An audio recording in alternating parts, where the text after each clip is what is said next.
Hello, good afternoon, friends, and welcome to the discussion on the play The Good Person of Szechwan.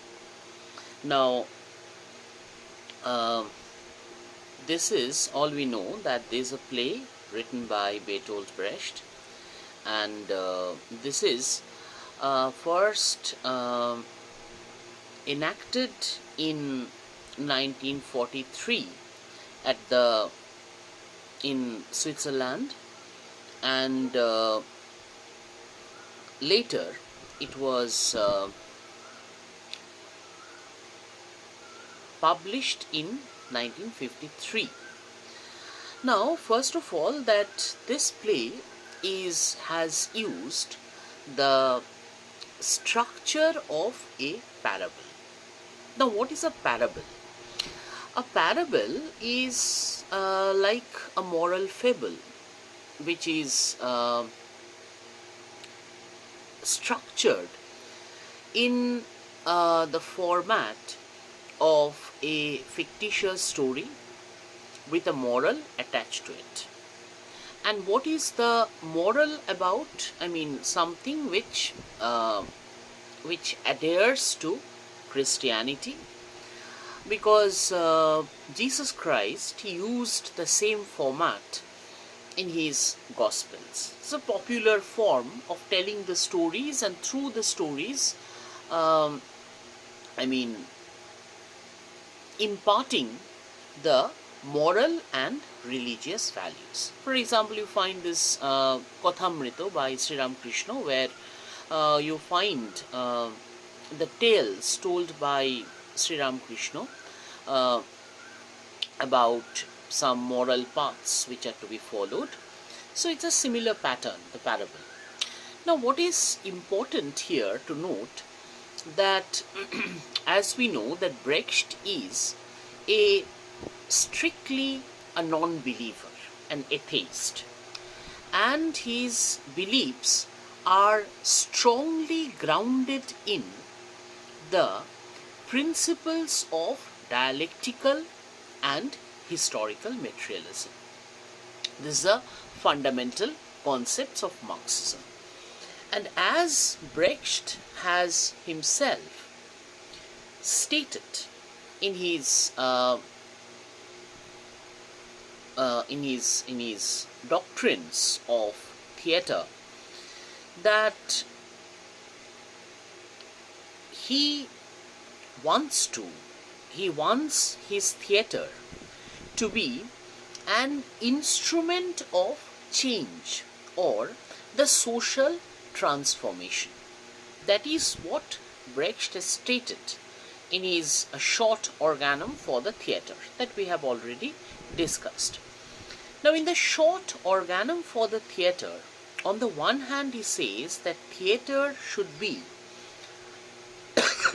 a medium to entertain the audience on the one hand, and on the other, it should impart the motivation, it should inspire, teach the audience the necessity for social change.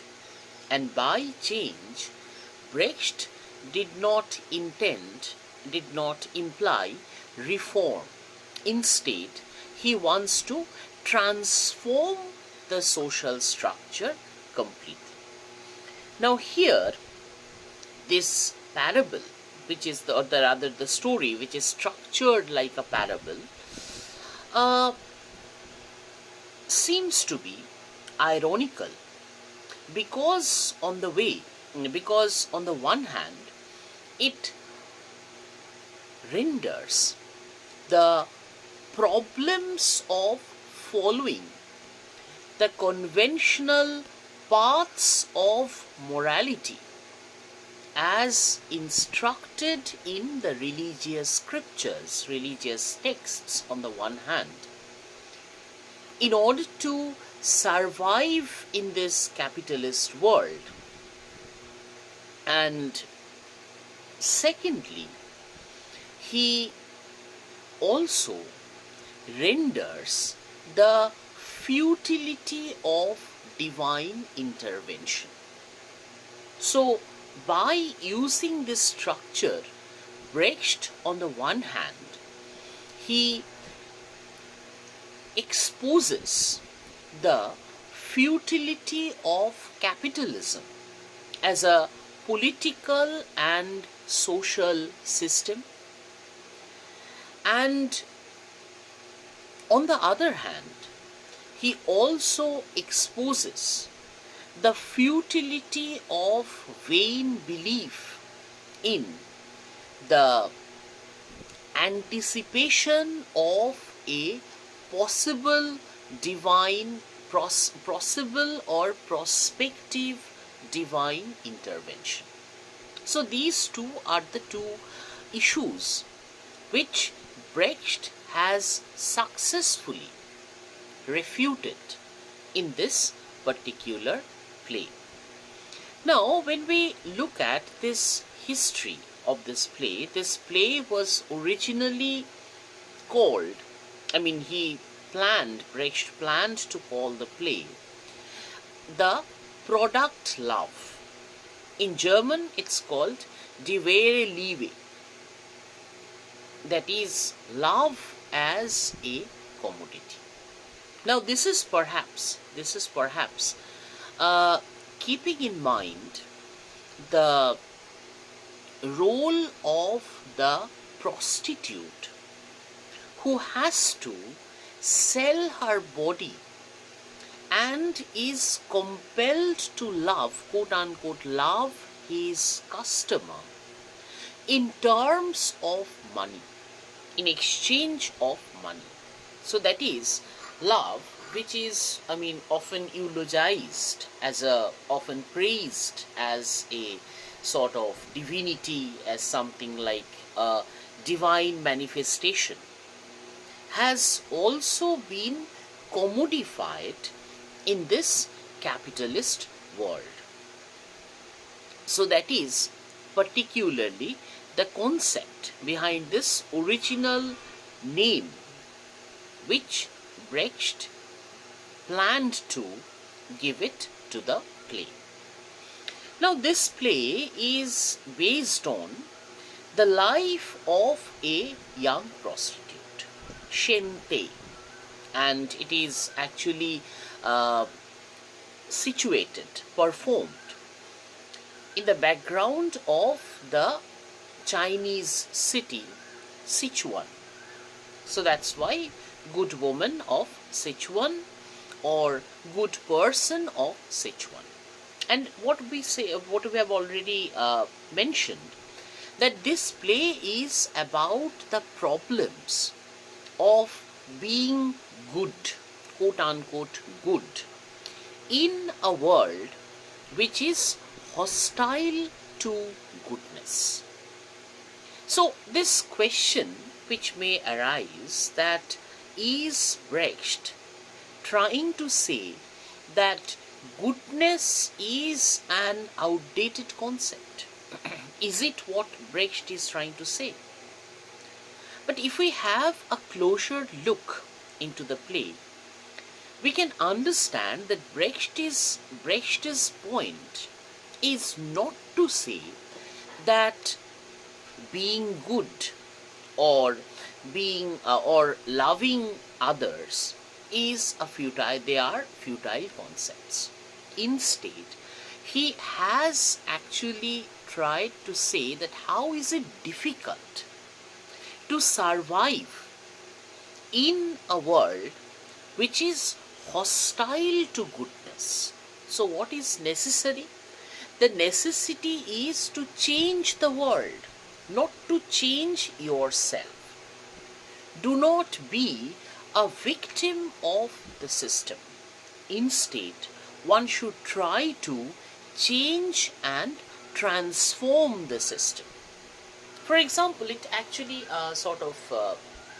we should remember in this context the famous statement of Marx in his thesis on Feuerbach that we have discussed in our discussions on Marxist literary theory, That is said that the philosophers have interpreted the world in various ways. The point, however, is to change it. So this particular point of change and transformation, that is actually the crux of Brecht's argument or Brecht's logic behind this particular play. Now, before we move on to the critical discussion, thematic discussion, let us have a look at the very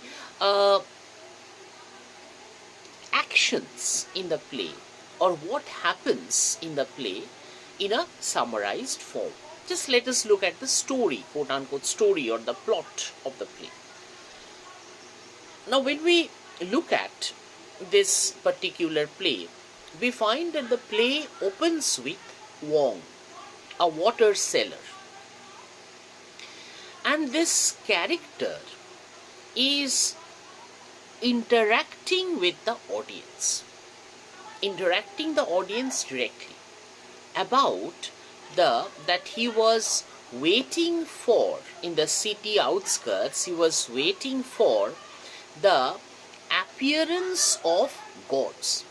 That gods are supposed to appear in the outskirts of the city, as he was foretold, or perhaps he has seen something in a dream. He has got a divine message that gods will appear in the outskirts of the city.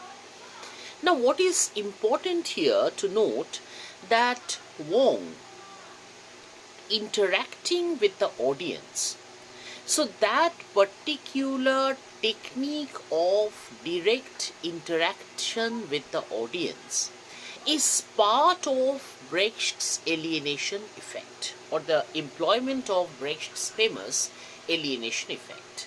Because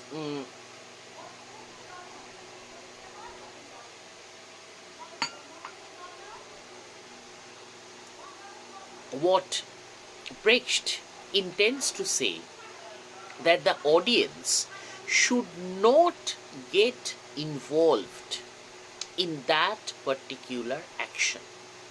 They should not empathize with the character, so that it would be easier for them to look at and analyze the dramatic action and the characters in an objective manner.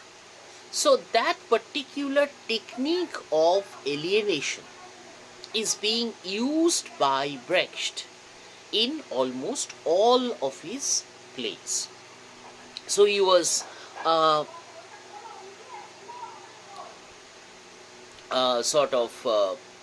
waiting for the gods to arrive, and soon the gods arrive, and they asked Wong to find them shelter for the night, because they are very tired in search of good people, and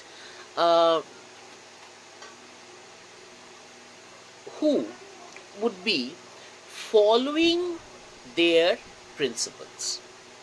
And so, instead of finding any such God obeying person, or rather who follows the principles of God, who not only worship God, but who actually follow the principles of God, principles of religion, they are scarcely to be found.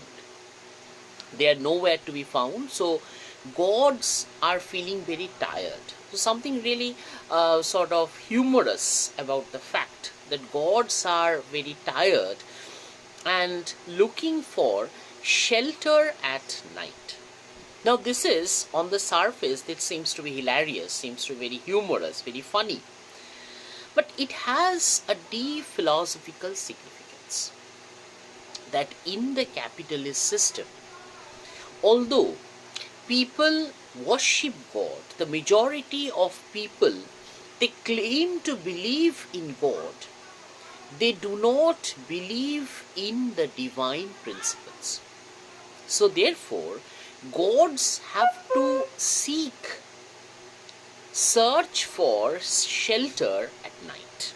Something ironical, satirical, but at bottom deeply, profoundly philosophical. Now, and what they found only greed, evil, dishonesty. Now we have to remember that these are actually the values which entail capitalism, or which are generated by capitalism, which is a particular social system that promotes self-interest, promotes profit, and promotes selfishness. Therefore, this selfishness which is promoted by capitalism results in greed, corruption, moral, social degeneration, and also the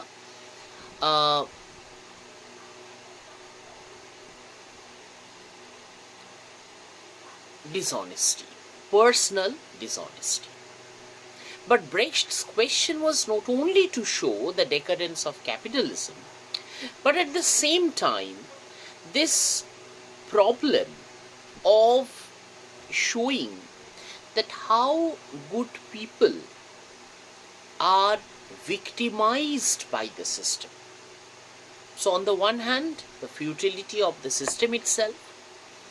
On the other hand, the problem or difficulties to live an honest life in a system which promotes only dishonesty.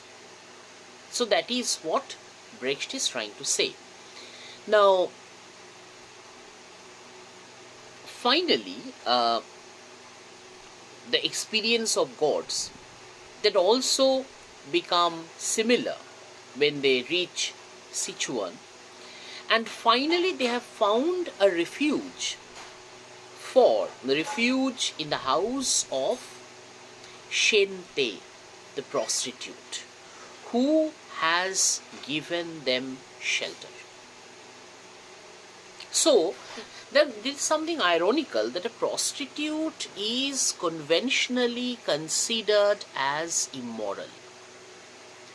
Someone who only pursues profit according to the popular belief.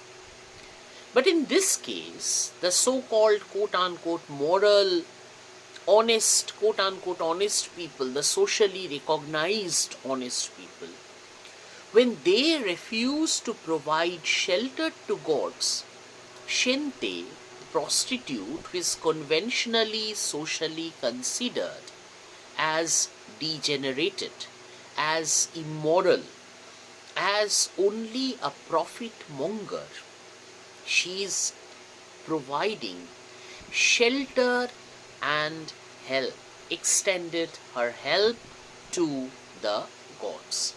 And that is something that instead of finding the customer, she has decided to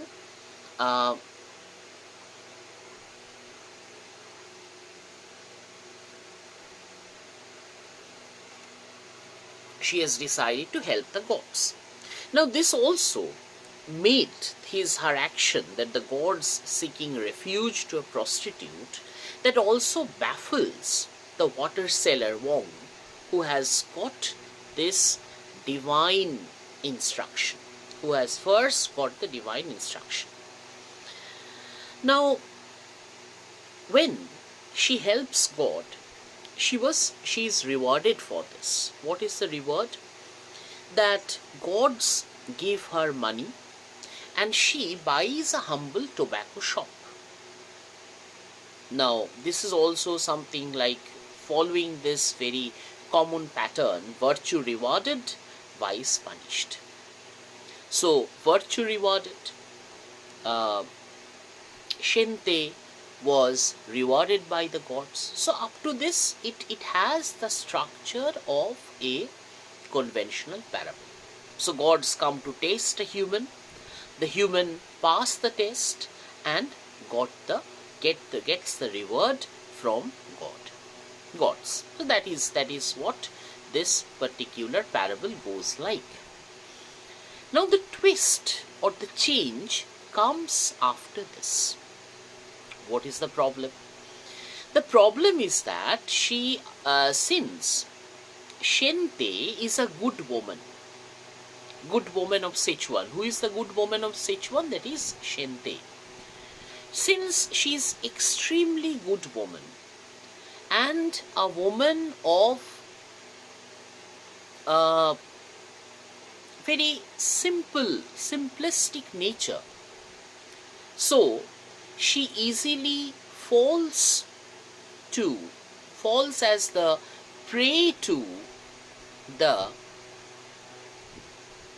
cunning and opportunist people.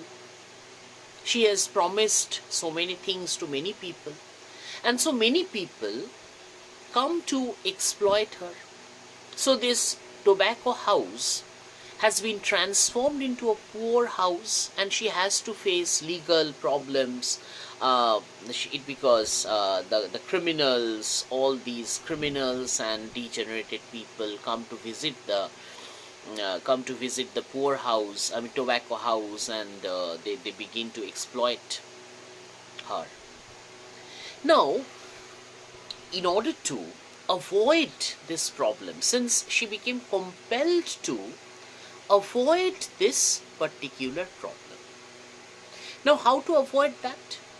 She, after thinking so much about how to get rid of this problem, she has devised a plan. She has made a plan. And what is the plan?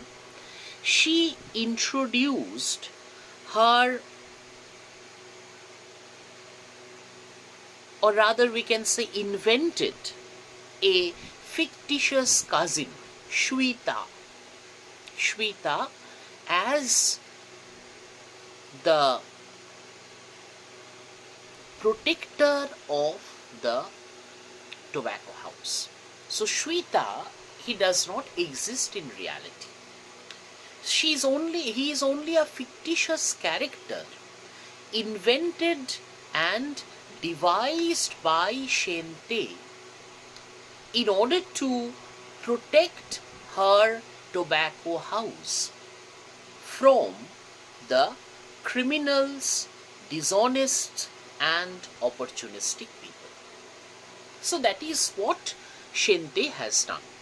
Now, Shente disappears and Shweta arrives. That is, Shweta arrives. So Shente has acquired the disguise, or she wears the disguise of Shweta to run the tobacco house. Now Shweta, he in that particular character, because it's a play within the play. So Shente is playing the character of Shweta. And so Shweta happens to be just the opposite. Shente is very simplistic, but Shweta is very clever, shrewd and businesslike.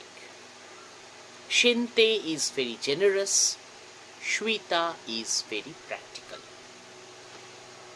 So this Shweta, when he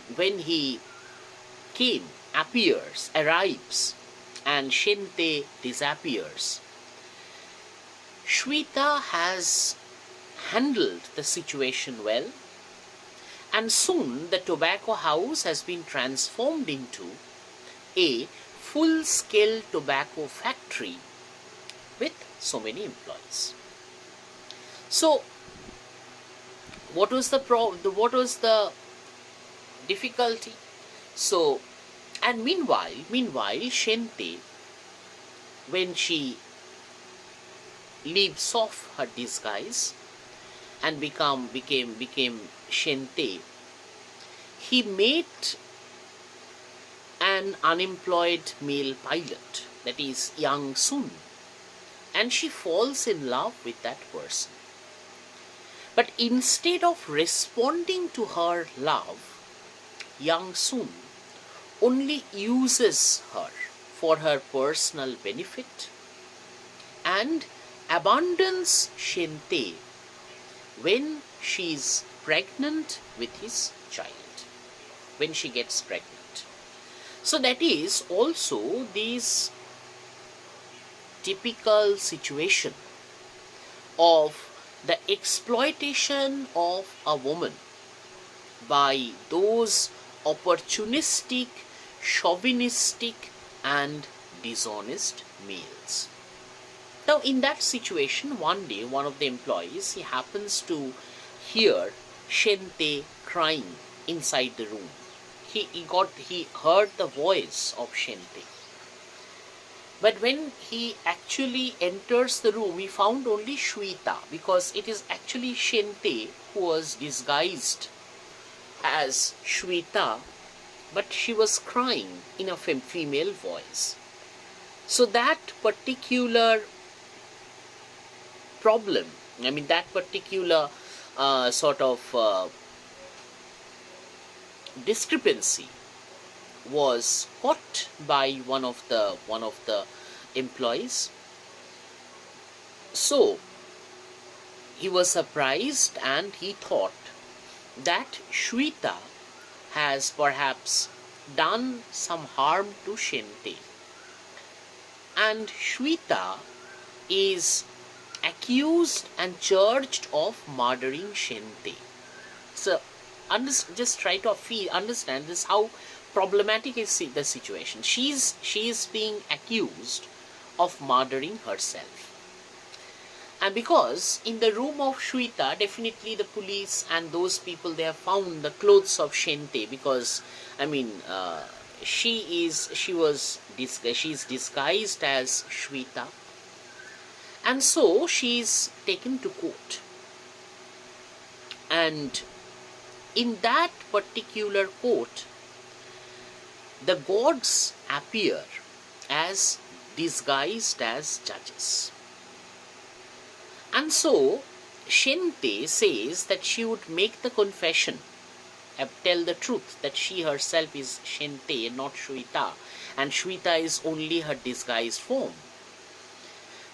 She is ready to confess that, but she said that she would confess it only in front of the judges. And when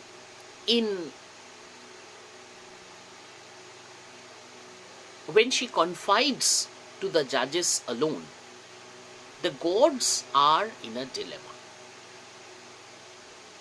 Because the problem is that they have created, the gods are responsible for this situation. Because on the one hand, they ask their followers, the devotees, to follow the path of God, which is something impossible to follow in this hostile, materialistic, profit-mongering capitalist society. And on the other hand, when those participants, those followers fall in any trouble, following the advices, suggestions and path of God, they do not come forward to save them. So that actually sort of this gods, they also have understood the vulnerability of following the path of goodness.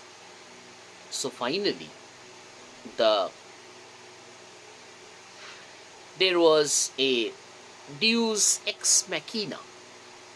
That is, you already know while reading the Greek tragedies, the divine intervention. Deus ex machina is that when the situation is beyond the human power to control, or when the difficulty is beyond the human power to be resolved, gods come forward and resolve the situation.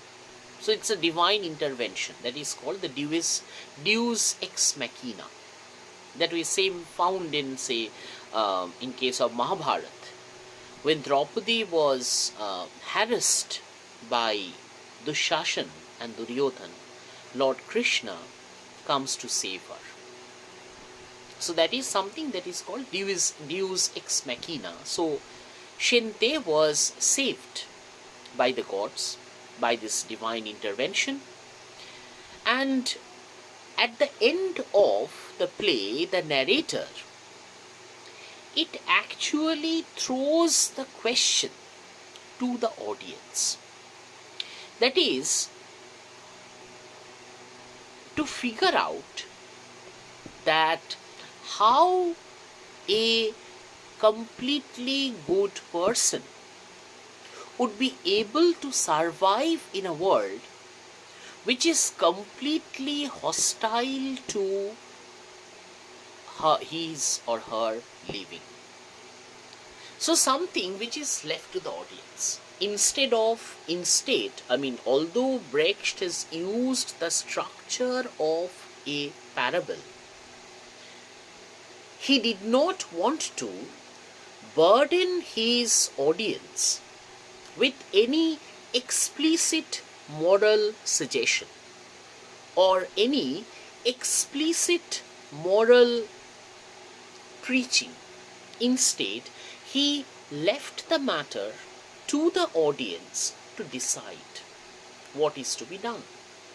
And this is something, but his message is clear, that what he means to say, that it is not only difficult but hardly possible to live an honest life in this dishonest social, political and economic system on the one hand. And on the other hand, it is also futile to rely upon God, because if you follow the path of God and be in trouble as an individual, the gods never come to save you. You have to save yourself. So what is the remedy? What is the message?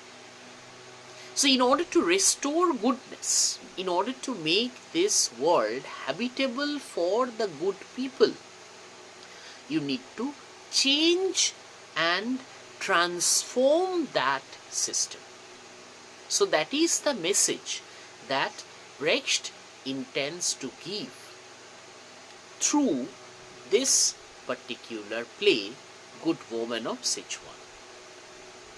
So I think today I just discussed the summary with you. So you need to have a look at the summary at least. I would suggest you to read the play and at least the detailed summary of it in order to get the plot.